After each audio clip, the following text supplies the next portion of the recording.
Masu kallon mu. Assalamu alaikum. Barkamu da warhaka, barkamu a cikin shirin makwabta. Da ni da makwabci na Murtala Jan. Yau mun zo Fa'iza Muhammad Mustapha. Yawwa. Murtala ya kawo ni wani ƙauye yau. Zan dai game a ƙauyen nan da Murtala ya dame ni sai ya kawo ni wai zai bani mamaki. Kwarai da gaske. Je ka nuna ma masu kallon mu, na ce dole nuna muku ƙauyen nan. Mun ga wasu musulmai. Assalamu alaikum. Su ne musulmi ne? Ga su nan da hula alamar musulmi amma kun san sun ga baki. Yau mun zo nan ne a wani gari mai suna garin Yuwan na birnin Wudong da ke jihar Ningxia ta kabilar Hui mai cin gashin kai a kasar Sin.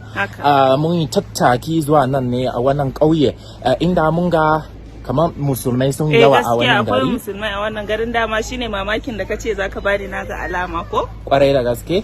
Murtala me wannan? Menene?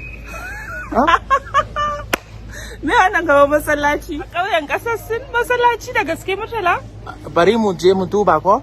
Me wannan? Wannan ba masallaci ba Murtala. Gaskiya akwai rubutun Larabci.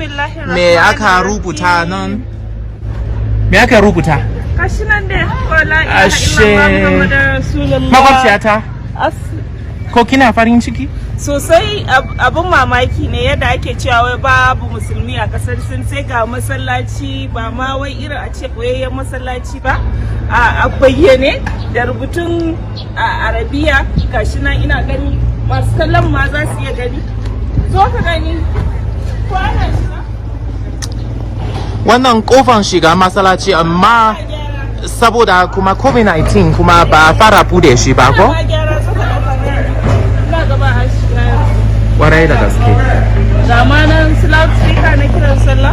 Murtala zo mu je mu gani ko za mu ga sauran mutane a gaba. Hello. Kowa yana ma makwabciya ta gaisuwa a hello. Sun da ba ko ba saba gani ba. Assalamu alaikum. Alaikum salam. Faiza kin sadu da 'yan uwa musulmi. Ko? Kin hadu da wasu mata musulmai? Ga su nan da hijabin su. Assalamu alaikum. Assalamu alaikum. Assalamu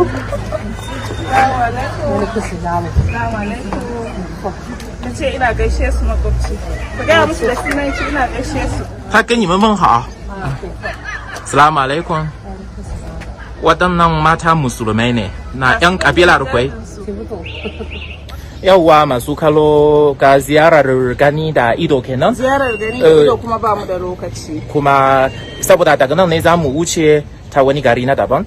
Da fatan kun ji daɗin wannan shiri namu. Musamman ma wannan wuri da ake yawon samun jama'ar musulmi, kuma kamar yadda kuke gani akwai masallaci wanda ya faranta ma makwabciya ta Fa'iza Muhammad Mustapha rai kwarai da gaske. Musulmai na ga masu sa dan kwali iri na ji daɗi sosai, sai mun kara. To bye bye, Allah ya kai mu.